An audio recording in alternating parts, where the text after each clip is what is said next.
মেঘাস্টারের একমাত্র রাজকন্যাকে কোলে তুলে নিলেন শাকিব খান। বাবা মেয়ের এই আদুরে খুনসুটি যেন চোখে পড়ার মতো। সুখবরটি শুনে যেন খুশিতে আবেগ আপ্লুত হয়ে পড়েন এই সুপারস্টার। মুহূর্তে সব মান অভিমান ভুলে মেয়েকে কোলে তুলে নিলেন তিনি। শাকিব খান বরাবরই তার সন্তানদের অনেক ভালোবাসেন, এ বিষয়টি মানতে হবে। দুই ছেলে সন্তানের পর একমাত্র কন্যা সন্তান একজন বাবার কাছে এর চেয়ে বড় আনন্দ আর কি হতে পারে। পার্সোনালি আমারও ওপিনিয়ন, শাকিব খান সত্যি একজন ভাগ্যবান মানুষ, কারণ তিনি যেদিকে অগ্রসর হন সেদিকে তার কপাল খুলে যায়। যাই হোক, গতকাল ফেসবুক পোস্টের মাধ্যমে বিষয়টি নিশ্চিত করেছেন বুবলি। শাকিব খানের নামের সঙ্গে মিল রেখে মেয়ের নাম রাখা হয়েছে শার্লিন খান। সেই সঙ্গে সমালোচকদের মুখে দাঁতভাঙা জবাব দিয়ে ক্যাপশনে উল্লেখ করেছেন বাবা শাকিব খানের নাম।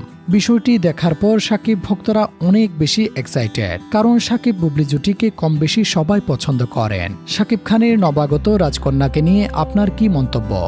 কমেন্ট করে জানাতে পারেন। ধন্যবাদ।